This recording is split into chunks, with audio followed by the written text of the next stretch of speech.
இன்னைக்கு விஜய் வந்து சாலையில வந்து சைக்கிள்ல போய்கிட்டு இருக்காப்புல.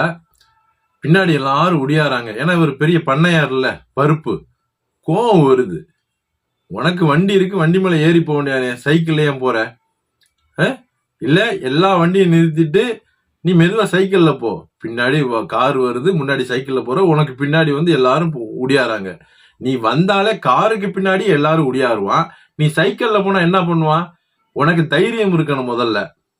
நம்ம ஆளுங்க நம்மளை எதுவும் பண்ண மாட்டாங்க, பாதுகாப்பா நம்மளை அழைச்சிட்டு போவாங்க அப்படின்ற தைரியம் இருக்கா முதல்ல? தைரியமும் இல்லை. அப்புறம் எதுக்கு சைக்கிள்ல போனோம்? ஒண்ணு இல்ல, பூவை கொண்டாந்து அன்பா போடுறான். பதறி போய் சைக்கிளை விட்டு கிட்டுக்கிட்டுன்னு உள்ளுக்குள்ள ஓடுறாப்ல. அப்ப 41 பேர் செத்தப்ப நீ எப்படி ஓடுன? அப்போ உன்னால சமாளிக்க முடியல. இப்ப சாதாரண ஒரு பூவை போடுறேன், ஓடி போற.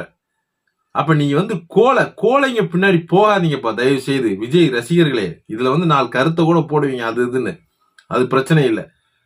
வீரனுக்கு தோற்றாலும் வீரனுக்கு கூட இங்க வந்து இடம் இருக்கு. கோழைக்கு ஒருபோதும் இடம் இல்லை. நீங்க போறது கோழை பின்னாடி போய்கிட்டு இருக்கீங்க. உங்களுடைய அன்பை கூட அவன் ஒரு தீவிரவாதி மாதிரி தான் பாக்குறாப்புல விஜய். ஏன்னா நீங்களும் அப்படிதான் நடந்துக்கிறீங்க. அதே பிரச்சாரத்துல அண்ணன் சீமான் வந்து அவ்வளவு கூட்டத்துல எல்லாரும் கை கொடுக்கிறாரு. ஏன் தெரியுமா? நமக்கு பாதுகாப்பு நம்ம தம்பியின் தங்கைகள் தான் நமக்கு பாதுகாப்பு. இவர்களை தாண்டி நமக்கு எந்த பாதுகாப்பு தேவையில்லைன்னு ஒரு தலைவனுக்கு இருக்கணும், அந்த தைரியம் இருக்கணும். ஏன்னா அவர் கட்டமைப்பு அந்த மாதிரி. எவ்வளவு பெரிய கூட்டமா இருந்தாலும் 5 லட்சம் பேர்ல 10 லட்சம் கூட்டத்திலையும் இடையில அப்படியே அண்ணன் நடந்து வருவார். எல்லாரும் கை கொடுப்பார். எவனும் பிடிச்சி இழுக்கிறது அந்த மாதிரிலாம் யாரும் செய்ய மாட்டாங்க. ஆனா விஜய்க்கு பின்னாடி இருக்கிறவங்க அப்படி இருக்கீங்களா நீங்க? ஆனா விஜய்க்கு அந்த தைரியம் இருக்கா?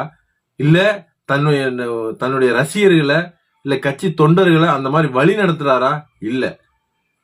தயவு செய்து திருப்பி சொல்றேன், தோற்றாலும் வீரனுக்கு இங்க இடம் இருக்கு, கோழைக்கு ஒருபோதும் இடம் இல்லை. நீங்க போய்கிட்டு இருக்குது, கோழை பின்னாடி போய்கிட்டு இருக்கீங்க.